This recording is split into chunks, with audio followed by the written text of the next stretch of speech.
Hey there. So tonight we're going to be talking about a lot of different stuff. We're going to be talking about the recent Arrow announcement. I got some ideas on that. We'll talk about some Switch stuff. I actually am bringing back an old segment that I used to do called Spoiler Theater, which is kind of a review segment on two actually really cool films that you could watch for Halloween. And I tell you why they could be a good addition. Although one of them particularly hit hard home with me actually, and kind of gave me the creeps. So stay tuned for that. And when I come back, I'm going to have some tea, and we're going to talk first about some of the news that's out there with horror, and some of the announcements, and also a few surprises. I'll be right back. So if you're wondering why I'm doing it up here rather than in my movie library tonight, basically that's because, well, it's actually really comfy here tonight, and I don't feel like I'm moving all this stuff downstairs. I've actually been I was making a video here earlier this week, and I didn't like the way that it went. Well, I didn't like the flow of it, so I decided I'd start over. There's a little bit behind the curtain there. So first off, let's talk about the Arrow news. Now, basically, Arrow made an announcement that this Friday they're going to be announcing, tomorrow, they're going to be announcing the new releases for December. And they put one enigmatic picture up there. So if you haven't checked it out, go to Arrow's page on Facebook, and you're going to see like a crown, like a tiara. So automatically that put certain movies into people's minds. Now, the most obvious one that came out was Carrie, with the crown, the prom crown, and a lot of people are excited, thinking it could be Carrie. Arrow already has kind of a relationship with De Palma. They've released many of his films. That is a strong possibility. Me, I've got Carrie 3 times. I've got on DVD in a 3-pack set. I used to have it 4 times. I gave the original MGM special edition to my kids, but I have it with like a 3-pack set that has Carrie, Carrie the Rage, Carrie 2 the Rage, and the 2002 miniseries / TV pilot that was to be a TV series actually, with Angela Bettis. Now after that, then they brought out a Blu-ray, and it was like it had a kind of a cool cover on it, like it had just the back of Carrie, and she's like soaked in blood. And it was a Canadian release. I remember that I picked it up at the time for myself, and I picked up a couple for some other people that I requested it. So I got that sent out to them because they couldn't get the Canadian release here. So now, fast forward a little bit further, and then it's announced by Scream Factory. So again, I want to get Carrie, but I've got it twice. I really can't, even though it's got a Horror's Hallowed Grounds, which really makes me want to get it. HMV announces that it's closing down. One of the movies that I pick up during that time period is Carrie, and I get it for a really good price. It's my favorite. If you've seen the picture online, the Carrie cover may be one of my favorite covers that Scream Factory's ever done, and they did such an amazing job of it. It's a great scan of the film. There's a ton of features on there. I really hope that the Arrow one isn't Carrie, because I'd selfishly like to be something that I don't already have 3 copies of, or at least have a movie that I've got copies of with no features on it, type of thing. Because I know Arrow will go out there and put a bunch of features on it. Now, Carrie's was an easy one, was good for Scream Factory to do, because they had the MGM license, and with that came the MGM Special Edition. So there's already a lot of features on there. So they just had to kind of fill it out, do a new scan, fill it out, and put some more stuff on there. That's why the much loved featurette Horror's Hallowed Grounds showed up on the Carrie release. I'm sure of that, and the interviews and that they did as well.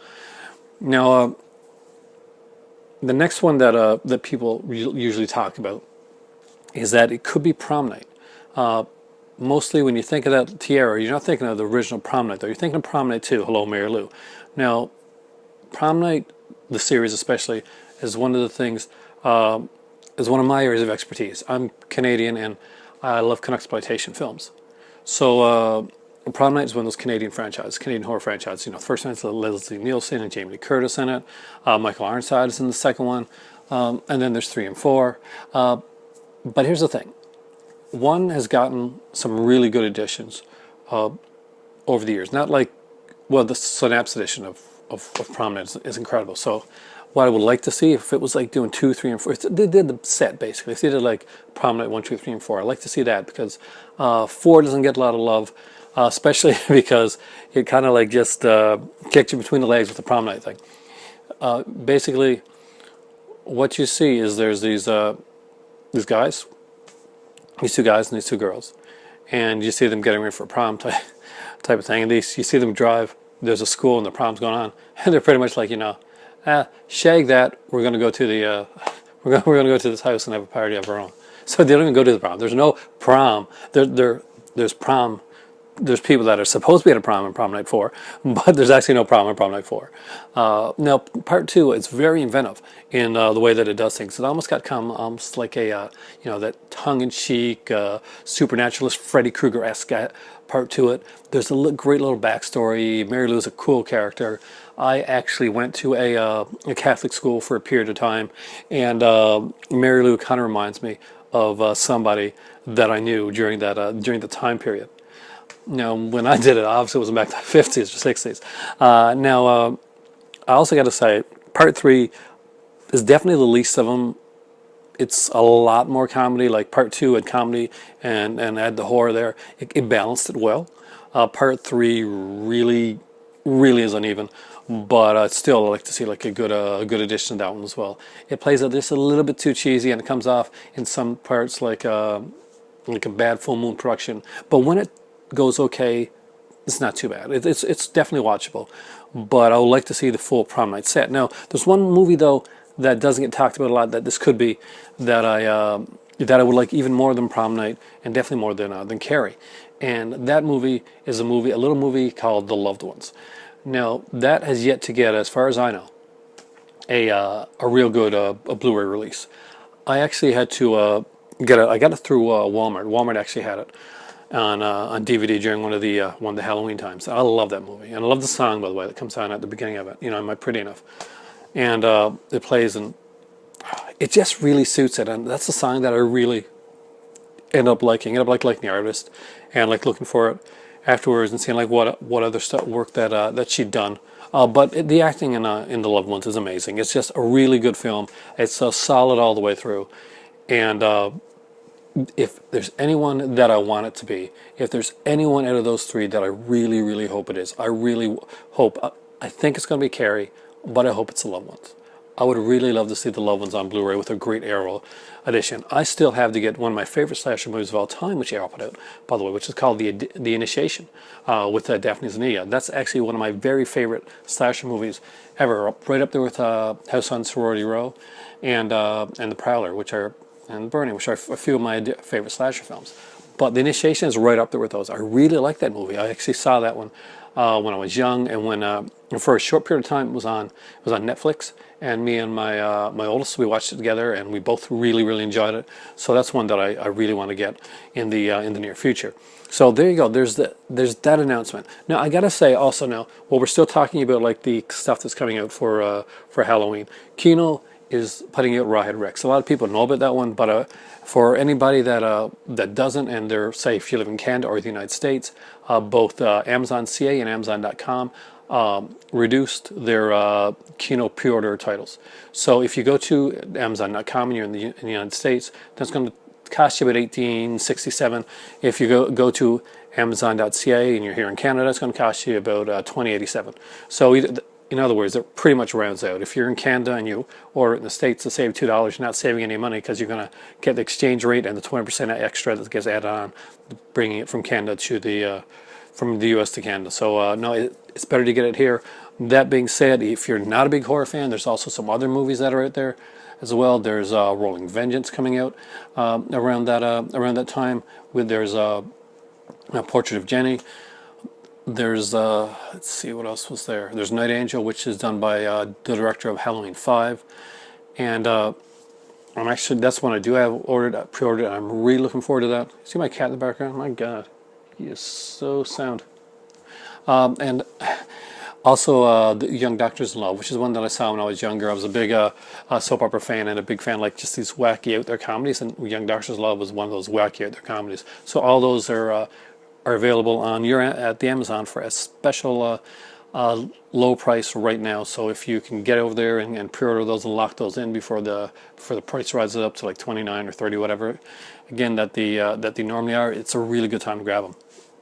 That being said, also Sony is putting out 976 Evil, you know, the directorial debut of Robert Englund, stars Stephen Jeffries from Fright Night. There's two versions of the film on there. It's very much the way that it's done. It looks like it's being done very much like the Vestron video collector series, except it's really cheap. It's like around $19, I think, on Amazon right now. About $18 or $19, because I know when I got when I ordered it, when I did the pre-order for it, it was like I think it came like to $20 all in. So definitely one to look into. That's a great one for Halloween time. It's coming out around the early part of October, so get your orders in for that one fairly soon in case they jack the price up in the last few days. Sometimes they do that. You see, like Amazon will put things on with a good pre-order price, but as it gets closer or right after or on the date, you're going to see the price hike. So if you want to get stuff like that, especially with the Vestron stuff as well, if you're looking to the Vestron stuff, if you live here in Canada, for instance, then you're going to want to make sure you get that early. If you don't get it when it's locked in, and get when it's low, it can be really hard and really expensive to get. Trust me, I know. I have a few Vestron videos in my collection. I'm still missing Chud 2. I'm missing Parents. Those two I really, really want badly. The Unholy, I think. Yeah, the Unholy I'm missing, and the Warlock one. So those are ones, and of course, the recently announced coming out Slaughter High, which I want to get, but I just want to see how well the features that are going to be on it, because I do have like a great DVD of Slaughter High that was put out by Arrow Video back in the day. I think it's out of print now. I'm not sure, but it was a really great edition, and it even had a real cool poster with it as well. I'll actually show that one of these times. Next up, we're going to talk about some Switch stuff, but first I'll do one of my spoiler theater things. So I'm going to review a couple movies that you may want to watch, or you may be picking up over around Halloween, and I'll review the one that's freshest in my mind first. And that one here is Luther the Geek. Now, Luther the Geek was put out by Vinegar Syndrome. I thought I'd seen this when a good friend of mine actually sent this to me in a package with some other stuff. Feel free to send horror or anything cult related my way. Actually, honestly, feel free to do so. I will definitely add it to the collection. I will unbox it here, review it. It's greatly appreciated. Anyway, this was sent to me by a great friend of mine, and what's really, really cool about this is I hadn't seen this. I thought I had, but it's one that I'd seen the box of, and it kind of creeped me out a little bit when I was younger. So I never actually went out and just grabbed the film and picked it up. So many times I thought I did, or went to pick it up, but I hadn't. I knew that Stacey Haddock was in it, which was a. It's amazing that I hadn't seen it, because I've had a big crush on Stacey Haddock for a long time. She's April O'Neil in the first Teenage Mutant Ninja Turtles movie, if you're unaware of her. She's been in a lot of stuff. She was Lana Lang in the Adventures of Superboy, the TV series that ran for 4 seasons. And I really, really, I've always had this huge crush on her. She actually has the what seems to be the main role in this film. Now, this is spoiler theater, so just to let you know, right out of the gate, I am going to spoil this for you. But one thing I'll do before I get into the spoilerish part of this one here, I'll give you just pretty much an overview of this movie. So, back in the 30s or 30s, they talk about the times of the geek. So basically, what a geek is what they'd have them in in circuses and like traveling shows, that type of thing. And there was like the weird characters, and then they had like the kind of like the freak shows, the oddies and stuff like that. And kind of the lowest on the on that ladder would be the geek. Now the geek would usually work for like small amounts of money or alcohol, basically, kind of like dehumanizing the character of the geek even more. And by the character, I mean just in this movie here, but I mean like the way that the geek was done.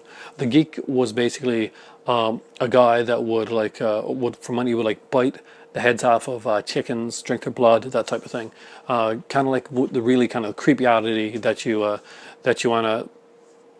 that I guess respectable people wanted to see in carnivals, and then feel a bit better about themselves when they came out. I don't know. There's a whole psychology behind that, I think. I'd really like to read up on this a little bit more. Not so much the film itself, as in like that whole history of that period of time with traveling carnivals and freak shows and geeks and stuff like that. Now, Luther is this little boy who goes to basically we see these guys going with with torches, actually like kind of like the Frankensteinish with torches, and they're going in and stuff like that, and they're saying geek, geek, geek, geek, geek. Now Luther is a little boy. He's going in there with them. Inside in this barn, they've got this chained to the wall. They got this like a geek kind of trapped there, and they go in and they like throw chickens. They throw chicken into him, and basically to get some alcohol, he bites the head off the chicken, and Luther, the little kid, gets knocked down by some men in the crowd, and he hits his front teeth, and they all. And pretty much he gets his front teeth knocked out. So with that, Luther's basically, he watches the geek and he sees them like bite the head off, and he actually puts his finger down into the chicken blood and tastes it, and he got this kind of a weird look in his face. Then his mom shows up, and that's the last we hear about Luther until we see like this pretty much this screen that shows us that he murdered 3 people, that he went to jail, and it goes like years upon years later. His parole hearing has come up, and this girl pretty much says that she thinks that Luther's been an exemplary prisoner. So he hasn't done anything wrong. He's shown like a lot of. She says he showed like a lot of like. And that's not remorse, but basically that he's worked well within the prison system, and that she thinks it's time for him to get out. Nothing about the character that we see in the film later on shows me anytime that it looks like somebody that should have ever gotten out. Obviously, Luther is a guy that has some serious mental issues. Now, so the board votes, and it comes down to one last vote, and Luther does get out. And now we're going to get into some real spoiler territory. So just to let you know, if you want to like go fast forward to like if you want to watch Luther the Geek and you don't want anything spoiled for you, you should stop right here, because I'm going to get to some really spoilerific stuff. You ready? I'm going to 3, 2, 1. 3, 2, 1. All right. So after Luther gets out, we see him like for the first time as played as an adult. And let's see if I can find the actor that played Luther the Geek here. Oh, man. Now, what's really cool about this is Wim Purcell and Michael Tristano worked on the gore effects. Now, if those names don't like run out like the same way like Tom Savini will, well, Wim Purcell worked on Exorcist 3, and Mike Tristano worked on Evil Dead 2. It's right here on the back of the box. I'm basically cheating it for you. And is it Edward Terry? Was that his name? I think it was Edward Terry. Now, Luther is pretty much, he's in like this supermarket, and we see him when this store attendant like comes along, and he's like breaking open like raw eggs and like eating them. So the clerk, he's got like a pair of like sunglasses with the tags still on them, and Luther isn't really, definitely isn't scared of anyone. So he pretty much like dares them to really kind of come at him, but they kind of like kick him out of the store, and he gets a little upset. He sees this old lady sitting on a bus stop, and he's got an egg like left over, so he gives her the egg. When he does that, she accidentally drops the egg, which makes Luther kind of freak out, and he bites her neck. Now, the thing about Luther that I should have mentioned before, and that you should know, is that where his teeth were knocked out here, he's gotten like a metal teeth that he puts up here on his gums. I guess probably actually on his real teeth more than likely, but he's got these metal teeth, and they're kind of cool and creepy looking. Now, the cool thing about this Luther character is he never speaks a word in the film. He barks like a chicken. He makes chicken noises, and you would think that would just seem like just a little silly, a little ridiculous, but I'll be honest with you, it actually really works within the constraints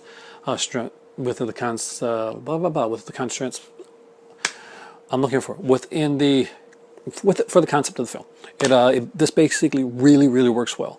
Now, Luther bites her shortly after. He runs off, but a crowd comes out, and they quickly call the police. Luther is like going from car to car. All the cars are locked. He's trying to get in somewhere just to hide, to basically to stay away from pretty much society until he can, because he knows he's messed up. Meanwhile, there's this girl, this guess like she's in her 30s, 40s, attractive, like blonde girl, and she's bringing home some groceries. She lives out in the countryside, and this is where it gets into to personal territory. This is a movie that freaked me out a bit because I live in the countryside. Pretty much, if you ever see Luther the Geek and you like see where they live, I don't like have a farm. I don't have like a chicken coop or anything like that, but I do live out in the country, and I do spend a bit of time out here by myself. So actually, it does creep me out a bit sometimes. But this here really, really did creep me out. There's some cool chicken effects on her too that makes it look like he's actually biting heads off a chicken. I don't think that he actually did that. Actually, I just thought it was some really cool effects that were done. The effects are really good in the film. I'm not gonna like I can't put them down at all. Even for like a low budget film, the effects were really good. So basically, what you got for the rest of this film is that once the mother gets home, Luther is hiding in the back, obviously hiding in the back of her car because he could get in there, and he goes into the house and it kind of like it's a home invasion movie from then on out. He terrorized, and it's done basically in the space of this one day. He terrorizes her. He ties her to. He knocks her down, ties her to the bed. You think that he's going to maybe violate her. That it doesn't go that way. It takes a couple twists that you really wouldn't expect, and I really liked, and so one that broke my heart a bit. And I'm going to talk about that one in a couple minutes. Now, Stacey Haddock comes in the film now, and she comes in with her blonde boyfriend. Basically, the mother's husband died a few months back. She's been on her own. The daughter's coming home to visit from college. She brought her boyfriend with her, on his motorcycle. And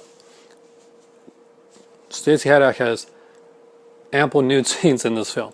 I'm going to put that in right now because, like I mentioned before, I have a huge crush on actress Stacey Haddock, and as far as I'm aware, I can't remember any time where I've seen Stacey Haddock in nude scenes. But I will tell you this right now. Yes. Thank you, Luther the Geek, for that. It's high quality. She is a gorgeous, gorgeous lady. And she does a great job. Everybody in this film is pretty much spot on. There's not really, aside from like the mother at the beginning of the film, there's not really a bad performance in this movie. The guy that plays Luther commits to it. And you got a guy that's like, he's bald with, kind of a little blonde hair around the sides. And he's really upright and kind of jerky, and he makes these these odd like movements, almost chicken-like movements, and he makes the bark type of noises, and that sounds utterly ridiculous and silly and stupid. But the guy has committed to this part so much, he's committed to this role so well that it really, really works. You really feel this character. You feel it as and you feel danger with him. You know that this character is a dangerous character. There's no time in this movie where you're taking this character really lightly. He is, the size that he is. He's not like a hulking, massive guy, but he works with his physicality and he does it well. There are some scenes where he's fighting like a police officer. There's another one where he's fighting the boyfriend. And when he attacks the daughter, and they are some very brutal scenes. People talk about like brutal things, like Rob Zombie, it was a really brutal thing. No, this thing is brutal, and it's brutal in a way that I think, honestly, if you're a fan of stuff, if you're a fan of Rob Zombie stuff, I'm willing to bet Rob Zombie was a big fan of this film, because this one really has that kind of feel. But it is so. I went in watching this movie. The first thing I saw was the name Trauma come up. So for me, that meant like kind of quality cheese type of thing, but really, really low budget and iffy acting and that type of thing. Then the movie starts, and I'm watching the scene in the in the 30s. I'm like, yeah, okay. But as soon as Luther comes on that screen, as soon as he gets to that, as soon as he gets to the whole the terrorizing on that farm, the movie's it's suspenseful, and it is suspenseful all the way through. Remember the last 20 minutes of Torso, basically when the girl is hiding from the guy and trying to make sure that the guy does not know that she's there. Luther the Geek is like this almost all the way through. I really, really enjoyed this movie. There's a scene, and this is a really spoilerific part that I've got to say, because it did affect me. They really build up Stacey Haddix's character. There's a scene where basically she does these things where basically say, why don't you just get a knife? Why don't you just cut your mom loose and stuff like that? But then you see like kind of the terror that she's going through. And there's a scene where she hides under the bed. And that's been done so many times in so many different films. And after he leaves, he goes out and gets in the car, and it looks like he's going to be gone. The mother's kind of struggling and stuff like that. And she's not moving. She's not moving at all. She is terrified of this intruder that's coming to the house. She's terrified. She doesn't jump out afterwards and like kind of just help her mom or anything like that. Her mom basically has like to shake on the bed and knock her out of it, because she is utterly petrified. She can't move. And it was a really nice touch to take. They do a few things like that within the film. She looks like she's going to be the last one. She looks like she's going to be the survivor. If anybody survives, Stacey Haddix's character is going to survive. They've built her up. They've shown her with her love interest. You know the love interest is going to be taken away from her. It's a really good gore scene where we actually get his body, and his heart is actually kind of outside of his body when she finds him. Now, it's really well done, and basically she gets out there. She talks to this police officer. This police officer comes by, and she wants... Her boyfriend's inside, her mom's inside, and she's struggling. You can see her struggling with, can I tell the cop? Can he save me? And in the end, thinking of her mom and her boyfriend, and just not wanting him to go, offering to, like I said, come in, get some coffee, type of thing. But basically, the police officer ends up going, and she resigns to the fact that she's going to have to fight Luther herself, and goes inside. Luther, and because of like this, there's a shower scene, there's like a lovemaking scene before, and Luther had tied her mom up. You do kind of feel that it is still going to go the way where basically Luther is going to assault her in kind of the rape revenge way, and that's the way the film's going to go. It doesn't go the way at all. Actually, he brutally beats her. He starts punching her and kicking her, and he brutally beats her. It's a really uncomfortable scene, but it's so well done. He knocks her out. So basically, after Luther goes out, the mom comes downstairs, and this is the scene where she thinks her daughter's dead because the boyfriend's dead, and her daughter is kind of on her stomach, like beaten up, and the daughter just kind of turns around and kind of jumps up, type of thing, and she grabs her mom, she hugs her mom, and her mom's pretty much, it's just going to be okay, we're going to get out of here. And then she coughs, and blood spurts out of the daughter's mouth, and she dies there in her mom's arms. And you don't see it coming. Not there, not that way. She hasn't been bitten in the neck like Luther's been doing with the other victims. It's a heartbreaking scene. You've really started to like this character, really invested into this character, and she's beautiful, she's innocent, she's young, and she's not getting her head chopped off, she's not getting an axe through the head. This is not a Jason type of thing. No, he beat her really badly, and internal injuries.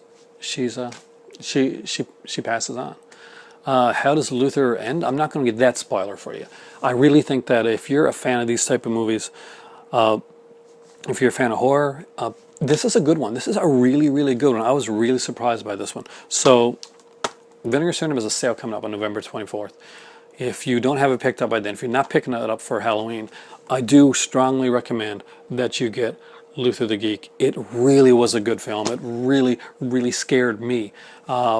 Due to being out here in the country, that home invasion aspect of it, just the way that he played the character. Everybody commits to the roles in Luther the Geek so much and so wholeheartedly that you really get drawn to the film. It doesn't take it easy. It doesn't take any real big shortcuts.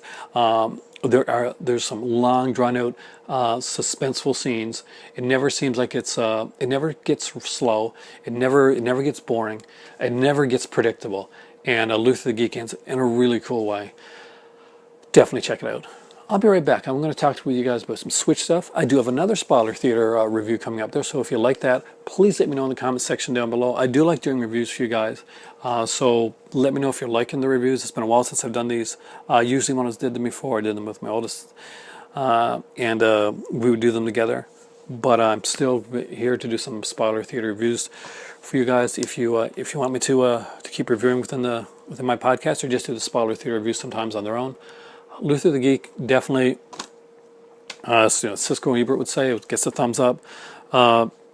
It's really high on my list. I was very surprised by this film. I was very, very much delighted by it. If you haven't seen it, get out there and see Luther the Geek. It's a fantastic film, and the actors in it do a great job. I'll be right back. I need some tea, and then we're going to have some Switch talk, and I got another movie to review for you. And this one's from Grindhouse. Hey there, and before I go any further, I want to take a second here and give an extra special shout out to hello, to all the people who've commented on the video here. There, it's commented on all my videos, especially recently. You can see my books and some of my 8mm and Super 8s there. So I don't see my cat cleaning himself in the background. It means a lot to me when I see comments come on to these videos. I love the likes, and I have no way to see who shares, but I appreciate all that, and I really want you guys to know that. It takes me a little bit longer to make videos now, to get them out there sometimes, but I pour my heart and soul into every one of these when I go and do them. So when I see that people have actually are watching the videos, and I'm getting some good comments, it's really nice. It can be disheartening sometimes when certain videos that I put a lot of work into don't get the notice. But I guess that's my way to know, okay, maybe that's not so much what you want me to do. Feel free to give constructive criticism in the comment section down below. Talk to me. Have a discussion about stuff that you want me to talk about. I ended up doing more Switch related stuff on my videos because it was requested. And the same with like the return of the movie reviews. That's another thing that has been that's been requested on my channel as well. So that's why you're getting Spoiler Theater here today. And I did my latest collection overview I did was for Vinegar Syndrome. I got one comment on that one altogether, which was a little disheartening because that one had taken a lot longer than a lot of the videos that I had made. I actually had to do it 3 times due to some technical issues and just some stuff that was unforeseen. So yeah, but I guess that's a good way to tell. It's a good way to see what people are interested in, what people want to talk about. I like that. So that's why I do a lot more like kind of a podcast video, so you get a little bit of everything in there. I just want to say thanks to everybody that's commented. Alabaster that asked about my hat. Yo homie. And because I did the backwards hat type of thing. And Mark for being the one guy that commented. James, Chris from Germany, amazing guy by the way. Just all you guys, really, you make my day. Whenever I see your comments on these videos, it really brightens my day. You guys are awesome. It makes it worth it when I come on here and I see that you guys actually like it. You actually like the video that you're doing, that we're actually going back and forth. You guys give me a lot of suggestions, and you give me a lot of like movie ideas. I would not have this movie here, and I found this and been able to do this review that I did without a loyal viewer and friend that actually got this here for me. So, and I really appreciate that. Anytime anybody sent me things, it's blown me away because that's not what I got in here for in the first. I just got into like start making some videos of like things that I loved, and I just kind of steamrolled from there, and I really love doing it now. So it's an addiction at this point. So let's get back into the stuff. Before I talk about the Switch stuff, I'm going to do my last Spoiler Theater because it's going to be a short one, and I'm going to talk shortly about this movie right here called I Drink Your Blood. Now, don't you just love this case? So on the inside you get like this very Warren-esque artwork, kind of Warren, kind of eerie, Warren publication style art on the inside. Very cool. A bunch of features on here. This movie actually includes 2 separate films as well. I Drink Your Blood was actually shown in theaters with another film called I Eat Your Skin, which is actually I Drink Your Blood is I'll talk about it in a minute. I Eat Your Skin was pretty much just was a black and white film. Definitely not not as lurid in its in the way that it is. The tale is as the I Drink Your Blood is, and I Eat Your Skin. Really, you think it's going to be, but it's really not. There's also a third film on here called called Blue Sextet, which 1969. David Durston's long lost X-rated psychedelic shocker. I haven't watched that one yet, and I don't think I've seen it before, so it'll be interesting to check it out.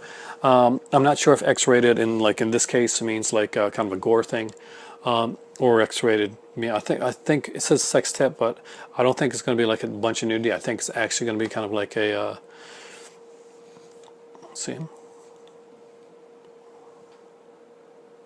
so peaceful. So I think it's going to be like I think it may be kind of like more gore oriented. Now, what I thought Luther the Geek was going to be, what it was was kind of a low budget, like hamly acted gore fest, and it turns out to be this kind of like nail biter, edge of your seat home invasion thriller. In my opinion, now it may not hit everybody the way that hit me. Special circumstances as well, but Luther the Geek was that way. Now, I Drink Your Blood is pretty much the the gore film that you're kind of expecting. It's gory and like in a kind of a cheesy way. It's got an early appearance from a young Lynn Laurie who plays a mute character. And if you're familiar with Lynn Laurie from movies like Shivers or Score or many other different films that she did, she is a striking woman. She has a very unique look to her, and she's out and out gorgeous. She still actually is a very attractive lady. And she still has this, because she has this really unique look, and you can't, some looks, there's certain looks that she's blonde, but she's not the typical blonde. She just has a very unusual, and she's a pretty lady, and she does this haunting look. I'm actually surprised more movies never utilized Lynn Laurie in the way that she could have been utilized. She has kind of like a smaller role in this, but it's a good role. There's a cool scene with obviously the most powerful bread knife in the world. If you see the scene, because basically what the movie is, and this is spoiler theater thing. So these Satanists, kind of like wannabe Satanists, are going for, like, they beat up this girl. They're kind of going from like I guess town to town, and this girl gets beaten up at the beginning of the movie. Her boyfriend kind of is there with the Satanist, but he doesn't pick up for her, and she actually gets beaten pretty bad.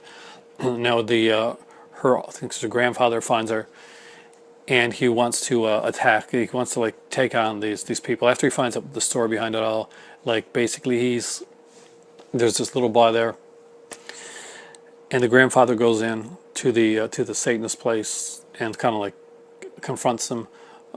So the little boy comes afterwards, like, to get his grandfather back, and they don't kill the grandfather, but they do like get him, like, shoot him up with some like LSD, some drugs, that type of thing. Because when he gets back, he's like freaking out and stuff. He's seeing, like, in his mind, he's seeing like dead people, and it scares the son a bit. The son is, well, the little boy's psychotic. What the little boy does is he finds this rabid dog in the woods, and he shoots the dog. The dog's got rabies, so he shoots him, and gets a hypodermic needle, because the grandfather's a veterinarian, and he takes the rabies blood out of the dog and puts it in meat pies that his mom's making, and he gets the meat pies and he sells them to this satanic cult. Now the satanic cult, they eat the meat pies, all except for one person, the boyfriend. Now the boyfriend apologizes to the girl for letting her get beat up, and they get back together.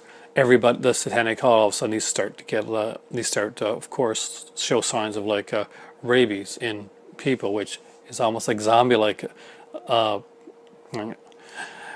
It's really different. The one guy grabs an axe. There's a guy that's got a sword. There's a pregnant one. There's this overly promiscuous girl, and it's a gore fest. Zombie rabies, I guess we want to call it, that type of thing. It's a fun film. It doesn't go on too long. It never overstays its welcome. It's a fun little gore film. Overall, most of the acting is pretty. The acting by the Satanic Cult guys, I find are pretty good. There is a little over the top stuff, but it suits the type of film that it is.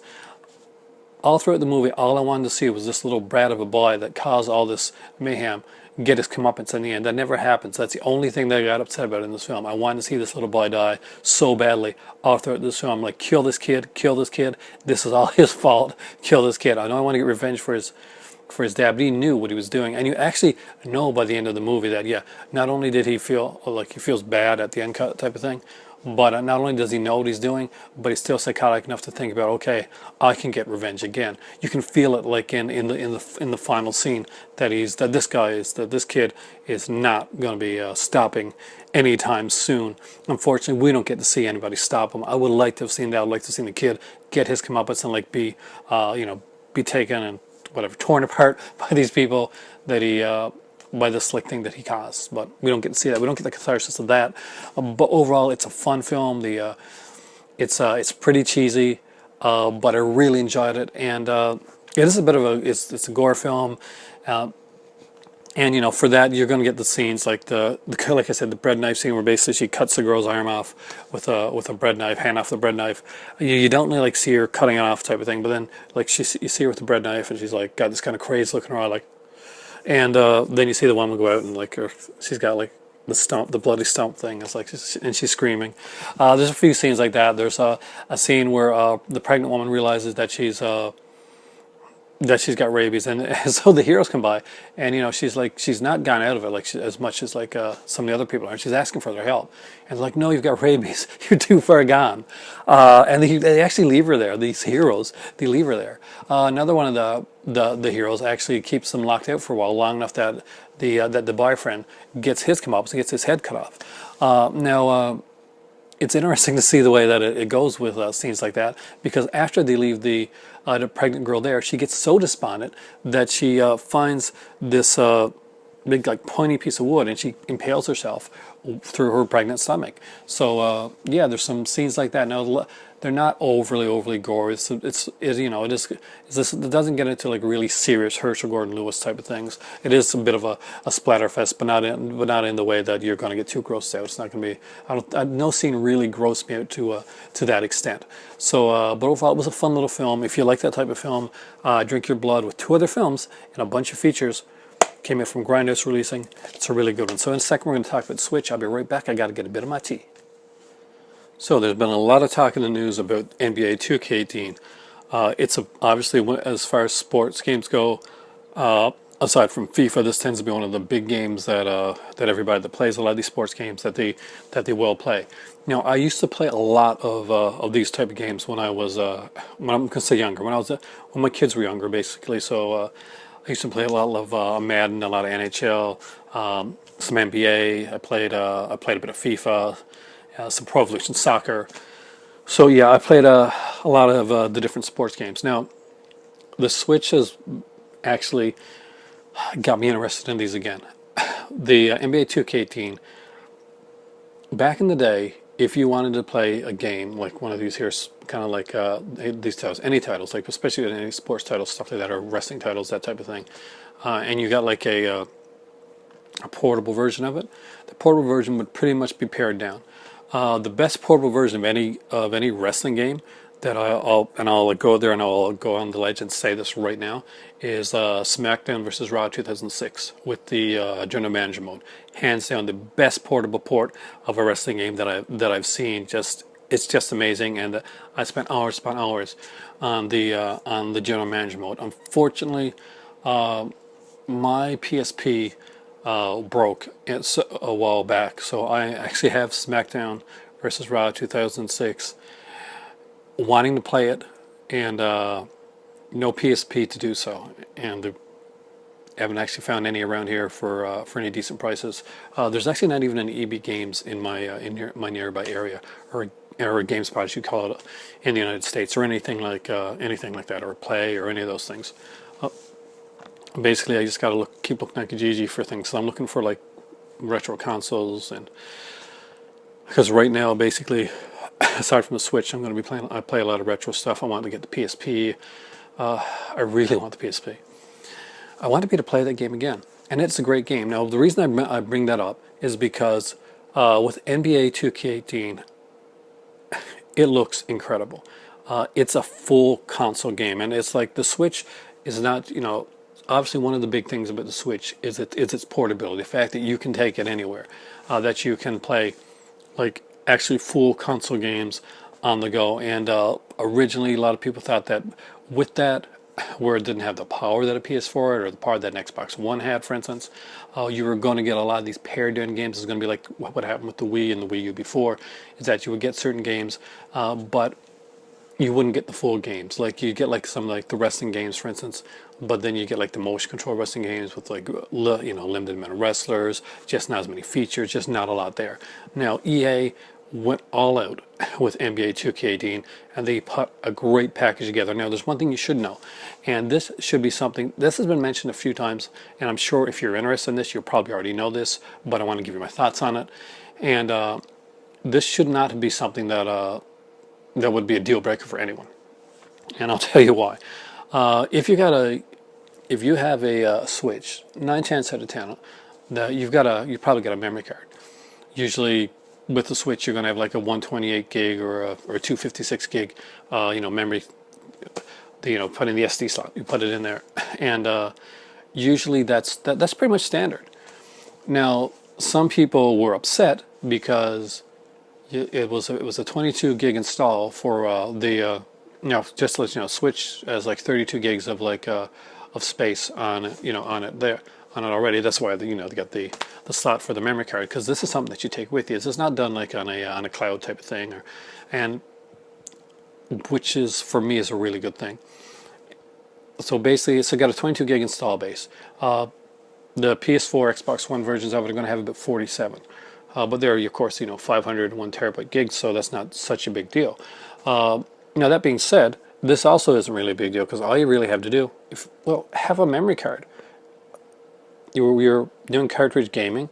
Memory cards were kind of the norm back in the day, and for the Switch, they still are, and I'm glad about that. Especially where it's not proprietary, and you can actually get whatever card you want. A decent card can cost you anywhere between like maybe 40 or 50 bucks. And considering all the games that are coming out there and stuff that you're going to want, if you invest into a Switch, you want to invest into a decent memory card. You get your Switch, you're going to invest into a memory card, you're going to invest into like a Switch Pro controller. Those are just, pretty much the standards that you go with. It also has, though, a big save file, 5 gigabyte save file. And that is a huge one. A lot of it has to do with the fact that the EA has put the NBA 2K18 on like kind of a smaller capacity cartridge, as opposed to like there are larger capacity cartridges, and they're going to be used and utilized more as we go through it. It's kind of a learning process. But the fact is, NBA 2K18 knocks it out of the park. It's got every feature that the other games have. Of course, it's is it as good like graphically? No, but it's way better graphically than you're even going to think. I've only seen one person really that's really come up and said he didn't really like the graphics on the Switch, and I kind of like, really? It's been really, really a positive so far. Everybody that I know, and most of the reviewing people that I keep track of, are all going to be getting the NBA 2K18 game on the Switch. They want to be able to play this game, have a good console version, but also have a fantastic version they can take anywhere. That's got me really excited, and the fact that you put that much work into a third-party one, that's actually pretty cool. Now, FIFA is kind of a different story. What they're doing with FIFA, with the PS4 and the Xbox One version, is going to be done on the Frostbite engine. So, if you're familiar with the Frostbite engine, it's going to be some cool graphics, and it's going to be well done. Now, rather than pare down the Switch version, EA announced that it's going to be done on a different engine. These put a lot of work into this. They've actually got some different modes. They got actually a mode that's I think exclusive to the Switch. But you're going to get all the guys that you expect, all the FIFA guys, all the real good modes that you want, and it does. And the way that it's done, it looks like it's on par and not a pared down version. Now, I'm still waiting to see some good reviews on that when that one comes out. But from all accounts, what I'm hearing right now is all very positive stuff about about FIFA. We just got to wait and find out. With the WWE 2K18, it's the same thing. It looks like it's pretty much going to be all the same features across the board, except that instead of putting 8 wrestlers on the screen, you're going to have 6 wrestlers on the screen for the Switch. And I don't think I want any more than that with the way that it's done. But I like the way that this is being done. I like the way third-party games are being supported with the Switch. And if you really want, if you want the Switch to, if you got a Switch and you want it to succeed, and you say, well, nobody put third-party games on, we buy them. If you're, because it's not like they're giving you like pared down versions of the games. No, you're getting a full NBA 2K18 experience that you can't, with roster changes and everything as they come up that gets updated, that you can take on the go. You can take out, out to the park outside of the school, playing some b-ball. But it's really, really an exciting time to be a gamer. And the thing is that people thought that where the Switch wasn't, before it came out, they thought, okay, well, the Switch doesn't have this, as it's not as like powerful a machine. So the Switch, Switch version has improved itself even more, and because it doesn't have the quality, it's not going to have the quality graphics. The Switch version isn't going to be able to do that. And now you're seeing like people working really hard to put games out on the Switch, put a really good quality third-party games out on the Switch, as opposed to like just slapping something together. The Switch has been a success, and now it's gone the other way. So yes, the PS4 version is going to be prettier. Yes, the Xbox One version might be a little bit prettier and shinier, but the Xbox One version, the PS4 version, doesn't do what the Switch does. Yeah, you play the game. Yeah, the features are there, but you play in your house, and that's fine. And if that's all, that's as far as it goes. If you're a hardcore fan of some of these games, like an NBA game or something like that, the thought of like just taking it and getting that full game, that full experience anywhere that you want, it's awesome. Like for me, a lot of the big things behind not getting some of these games, especially right now, was because I have right now a PS4, which actually is garnering dust at this point. And because if I pick up a sports game, there's like updates and there's a big install. Like I mentioned to you guys before, that would take me a long time to do. That could take a few days. And right now, actually, where I live, we have zero when it comes to internet, and we have some issues with some internet. So it's gonna be like a few weeks before that's straightened away. And even then, it's a slower internet.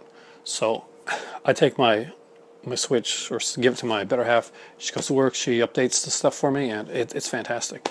So there's some great stuff. The stuff I've seen on Super Mario Odyssey is really cool. I saw this scene where they showed like this 2D platforming aspect where he gets into one place and it goes into like a 2D form. It looks really, really cool. Really looking forward to that game.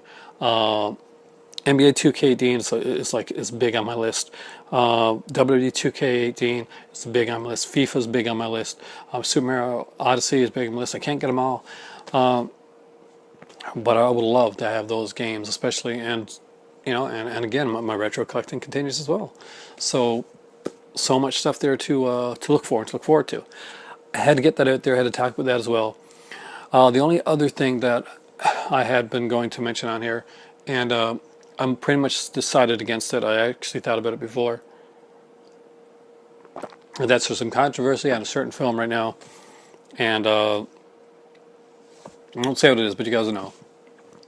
And there's been some agitators on both sides of talking about this one.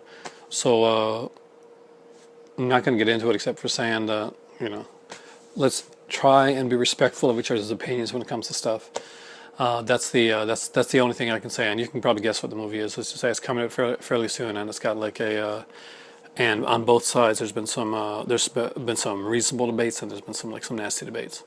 I don't want to stick into any of the nasty debates, and I don't want to get into that too much on my channel here because I want this to be fun. I want this to be something that you guys can say, okay, I want to sit back and I want to listen to them talk and not feel stressed out and to have a good day and to just have some fun and talk about movies and talk about some video games and once you listen to it, this reminds me of something. I got to let them know. And you type it and you tell me. Let me know what you guys are getting. Do you guys have the Switch? Are interested in getting any of these games? If you had this, would you get one of the sports games? And would you get it on the Switch with the because of the portability and having the full game? How do you feel about that? How do you feel about Luther the Geek? How do you feel about I Drink Your Blood? Have you got the Grindhouse Releasing Edition? Did you pick up Luther the Geek yet? Do you want to send something my way? You can do that too. Just let me know what you think and what you like in this video, because you know what you like, you're going to get lots more of. Thanks for watching, guys. Thank you so much for your comments, your likes. Thanks for watching. Like, share, subscribe, and hit that notification button, because you never know when I'm going to have a new video out there. Have a great evening, guys. For me right now, it is time for tea.